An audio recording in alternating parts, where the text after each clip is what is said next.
In Kabbalah, the male-female dynamic is one. First, we have to understand that when we talk about male and female, we should know that we're all dualistic. We all have two sides, and therefore we all have male and female within us, right? And so when we talk about this, we should understand that all of these principles apply to each of us. And of course, when it comes to humanity, usually guys are more rooted in maleness, and gals are more rooted in femaleness, right? But the male-female dynamic in Kabbalah is essentially that the male concept is to give forth energy in potential, whereas the female concept is to receive that energy and actualize it into something real. Now we see this play out, the male-female dynamic express itself on all levels, on physical, emotional, psychological, spiritual, right? Let's see how. For example, let's start with the spiritual. In the spiritual, we know that God goes ahead and gives us opportunity to have the relationship with Him, and then the question becomes, how much do we choose back to God? Right? God is giving us forth. God gives forth the energy and potential for this relationship to happen. He's offering, putting it forth. The question then becomes, how much do we choose back to God? To the extent we choose back to God, that's the extent the relationship is going to be there. To the extent not, it simply won't be there. So God gives forth the energy and potential for this relationship to happen. And then, to the extent that we go ahead and choose back, we are actualizing that relationship with the infinite, right? Let's take a worldly example, right? In terms of the sun and the moon, in that relationship, right? The sun has the potential, has the energy to light up the world, to light up the entire world at night, right? But how much of that light actually gets here is dependent on the positioning of the moon, right? And so in terms of the relationship with this of sun and moon, sun manifests the male principle, and the moon manifests the female principle, right? Easiest way to see this male-female dynamic is in the base physical, in the reproductive system. The guy gives forth energy in potential, the sperm. Woman receives that possibly and actualizes it into something real, into a baby, right?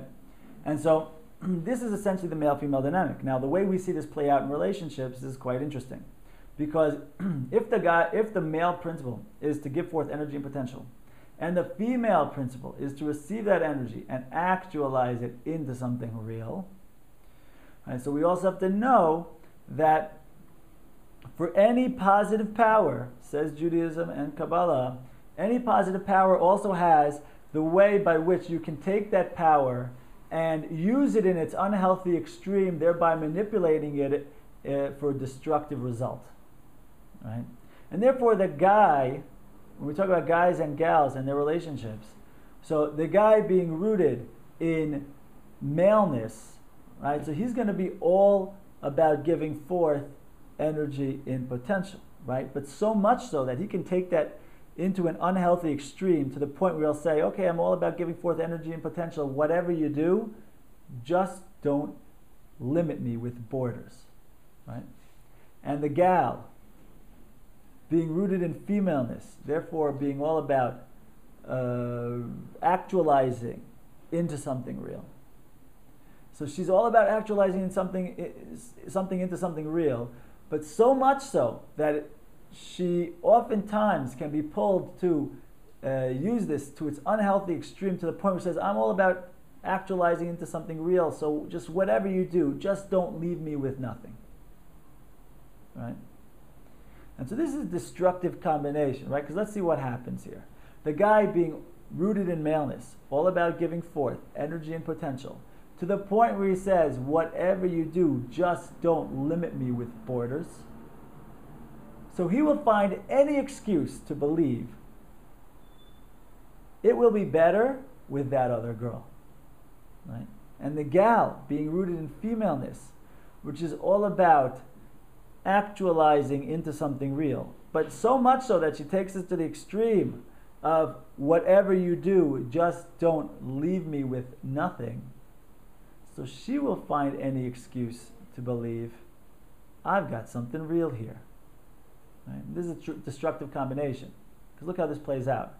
I'll give you a little story. a number of years ago, I was speaking to a group in the Upper West Side of New York, which is known to be a big single scene of Jews. And afterwards, a few of the gals who were there asked me to sit down and chat. So we did. One of the girls says to me that she heard about the Upper West Side being a single scene, and so she said she figured, okay, there'll be some serious dating. I'm going to come to, I'll come to Upper West Side, hopefully find the right guy, start my new life with him. She says when she got there, though, she saw that all these guys, they were dating around. They were willing to have a relationship and to date, but to really take it to the next level, to really commit, to really get to that next level, they weren't willing to make that move. And so she says at that point, I had a choice to make.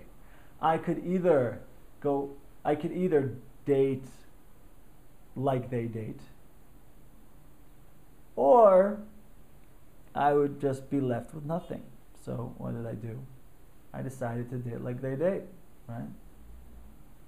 So she says that was 10 years ago when I was 24. Now I'm 34, and the guy, and she's like, okay, come on, it's ready to go. But the guys at 34, she tells me, are dating the same way that they were dating when they were 24. And so she's all upset about this. And of course, we understand that, and we can totally empathize with that, and we understand her bitterness and her resentment, right? But what I'm saying here is, it's not the way people say. It's not that these guys are animals. It's not that they're dogs or anything like that, right? What we're saying here is that the guys have a serious case of the other side of maleness, right?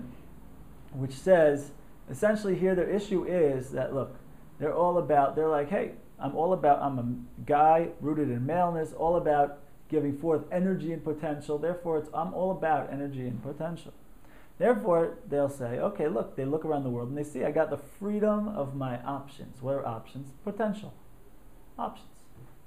So they say, I could have you, or you. So one day the guy says, okay, I'll take you. Starts moving towards that one. But what starts to happen as he moves towards that one? He starts to see all the other ones disappear. He says, whoa, slow down, losing all my options. Slow down. He takes a step back. I'm all about energy and potential. Right? I need my potential, freedom of my potential options.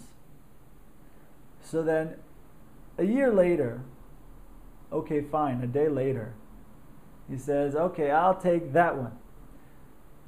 Starts moving towards that one. Right? But what starts to happen? Again, all the options fall away, start to disappear. He says, whoa, slow down. I'm all about the freedom of my options. Right? So can we hear what's happening here with this guy? Is he's all about his freedom and potential, etc. He's all about his freedom. But what's happening is, what's the point of the freedom of his options? That he should go ahead, choose an option and make something real out of it, right? But he can't do it. And so what happens is he goes ahead and he's all about his freedom of his options to the point where anytime he has a choice, he has to go back to that, he takes a step back to the freedom. Can you hear the idea that he's getting enslaved in his freedom? And so therefore, what needs to be done, what needs to happen in order to break the cycle is for this guy to come to terms in a real way with the reality that what really true freedom is all about is the freedom to choose your commitment, right? But in this society, that's a very difficult thing to get this guy to do, right? Because our society is just feeding into this other side of maleness, feeding in to the concept of quantity, without all that much emphasis on quality whatsoever. Best example I ever had of this was when I saw someone. Actually, let's stop it here.